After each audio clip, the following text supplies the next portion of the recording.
नमस्कार मित्रों, बहुत बहुत स्वागत है आपके अपने YouTube चैनल वेदांता क्लासेज में। मैं डॉक्टर अनुपम द्विवेदी आपका बहुत बहुत स्वागत करता हूं। आज का जो मेरा वीडियो जो वह है कि धर्म क्या है, भारतीय परिप्रेक्ष्य में धर्म क्या है, इसकी अवधारणा को मैं आपको समझाने का प्रयास करूंगा। और सबसे पहले तो जो भी छात्र मेरे इस चैनल को अभी तक लाइक और सब्सक्राइब ना किए हों तो वे प्लीज़ सब्सक्राइब जरूर कर दें। ठीक, सब्सक्राइब करके पूरा वीडियोस देखें। पूरा वीडियोस देखने से आपको क्या होगा, आपके दिमाग में एक कॉन्सेप्ट डेवलप होगा और मेरे इस चैनल पे आपको बहुत ही ज्ञानपूर्वक वीडियोस उपलब्ध होंगे जो कि कंपटीशन से संबंधित हैं। आज मैंने अपने टॉपिक्स में धर्म को क्यों उठाया, इस वीडियोस में मैंने धर्म को क्यों उठाया, धर्म को इसलिए कि धर्म आपको समाजशास्त्र, इतिहास, भूगोल, लॉ, दर्शन शास्त्र, राजनीति शास्त्र यानी कि सभी विषयों में धर्म की चर्चा हो रही। धर्म बहुत ही कॉमन वर्ड आ गया है। प्रश्न उठता है कि धर्म क्या है, और वर्तमान समय में धर्म की प्रासंगिकता इसलिए और बढ़ जाती है क्योंकि धर्म के नाम पर हमेशा दंगे फसाद हो रहे हैं। वास्तव में लोग धर्म को एक्चुअल में समझ नहीं, और धर्म के नाम पर लड़ाई झगड़े हो रहे हैं। तो इसीलिए आज मैं आप लोगों को धर्म बताऊंगा कि धर्म है क्या। अगले वीडियोज में मैं धर्म और रिलीजन में अंतर स्पष्ट करूंगा। आज मैं यहाँ पे केवल भारतीय परिप्रेक्ष्य में धर्म क्या है इसकी चर्चा करूंगा। वास्तव में धर्म जो है वह ध्री धातु से बना हुआ है, जिसका अर्थ होता है धारण करना, जिसका अर्थ होता है धारण करना, धार्यति धर्म। अगर यह होता है कि धारण किया जाए तो किस बात को धारण करने की बात की जाती है। तो धारण करने के संदर्भ में तीन डिफिनीशंस, तीन परिभाषाएं धर्म की मिलती हैं। और पहली परिभाषा यह है कि ध्रियते लोकः अनेन इति धर्म। ध्रियते लोकः अनेन इति धर्म अर्थात जिसके द्वारा लोक को धारण किया जाए वह धर्म है। एक दूसरी परिभाषा मिलती है धरत धार्यत वा लोकम। धरत धार्यत वा लोकम, जिसका तात्पर्य होता है जो भी धारण किया जाए वह धर्म है। और एक तीसरी परिभाषा आती है ध्रियते यह सह धर्म, अर्थात दूसरों के द्वारा जो धारण किया जाए वह धर्म है। इन तीनों मूल बातों में यह स्पष्ट हो रहा है कि कुछ न कुछ धारण करने की बात करता है धर्म। इस धर्म में तो कहीं स्पष्ट नहीं हो रहा है कि ईश्वर होना चाहिए, एक आध्यात्मिक सत्ता होनी चाहिए जिस पे हम विचार कर सके, जिसकी हम पूजा कर सके, अपने बाह्य क्रियाकलापों से हम उसको अभिव्यक्त कर सकें। ऐसी किसी चीज की बात नहीं की जा रही है। प्रश्न केवल यहाँ पे है कि धारण करने वाली बात।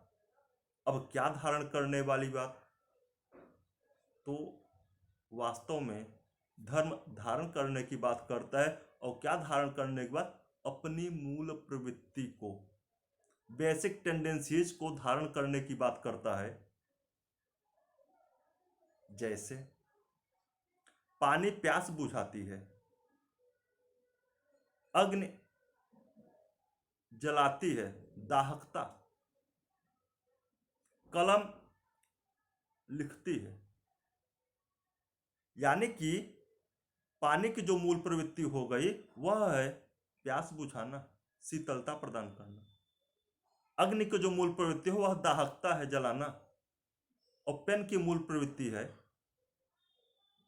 लिखना। मूल प्रवृत्ति है वही धर्म है।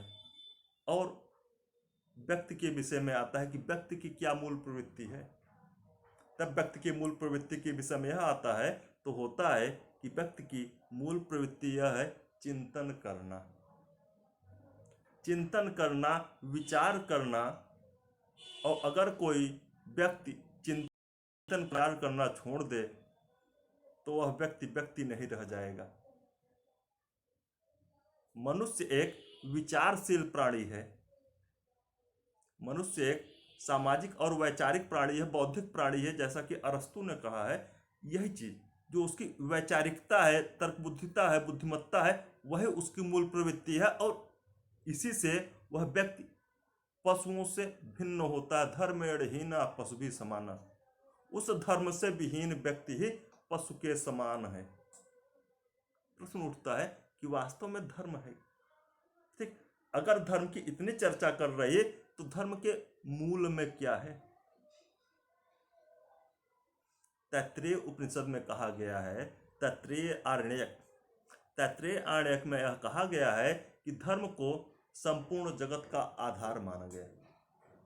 धर्म को संपूर्ण जगत का आधार माना गया। चाणक्य ने इसको सुख और शांति का मूल कहा। वास्तव में सुख और शांति का मूल कहा जाए, धारण किया जाए तो यह है क्या? इसके लिए मनु महोदय ने मनुस्मृति में धर्म के 10 लक्षण बताए गए हैं। और बेसिकली वह 10 लक्षण कुछ और नहीं, केवल नैतिकता के लक्षण है, जिससे मनुष्य के चरित्र का और उत्थान किया जाए और परफेक्ट उसको बनाए, एक चरित्रवान सचरित्रवान व्यक्ति बनाया जाए। और जो 10 लक्षण है वह है धृत क्षमा दमो वस्तेयम शौच निंद्रिय निग्रह थिर विद्या सत्यम अक्रोधो 10कम धर्म लक्षण है। इस प्रकार हम लोग देखते हैं कि जितनी भी भारतीय परिप्रेक्ष्य में धर्म की अवधारणा है उसमें कहीं न कहीं नैतिकता की बात, आचरण की बात, धारण करने की बात आती है। कहीं ऐसी जगह नहीं है कि हमें किसी आध्यात्मिक सत्ता को स्वीकार करना होगा, सर्वोच्च सत्ता ईश्वर को स्वीकार करना होगा, उसकी एक विशेष पूजा पद्धति होगी, उसको हम अपने बाह्य क्रियाकलापों के द्वारा अभिव्यक्त करेंगे। ऐसी भी चीज की अवधारणा भारतीय संदर्भ में धर्म के विषय में नहीं मिलती।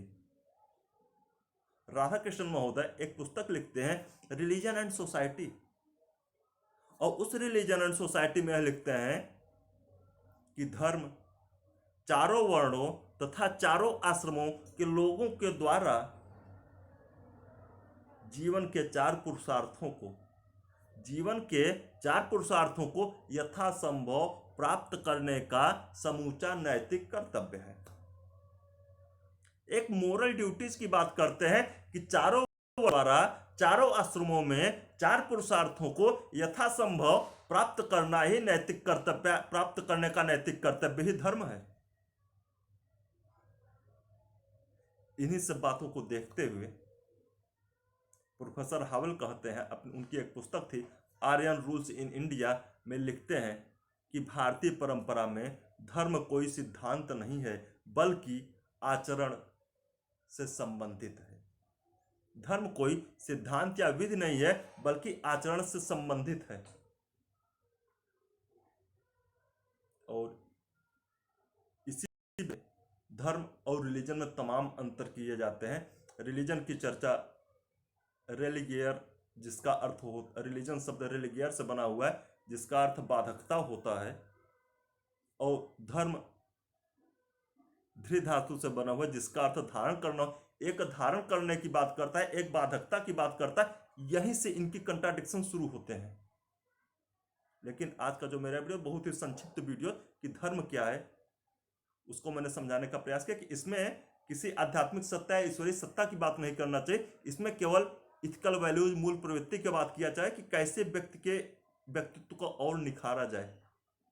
और यही कारण है, एक विचारक थे पीवी काड़े, एक प्रोफेसर पीवी काड़े, उन्होंने एक पुस्तक लिखा धर्मशास्त्र का इतिहास, और उसमें उन्होंने कहा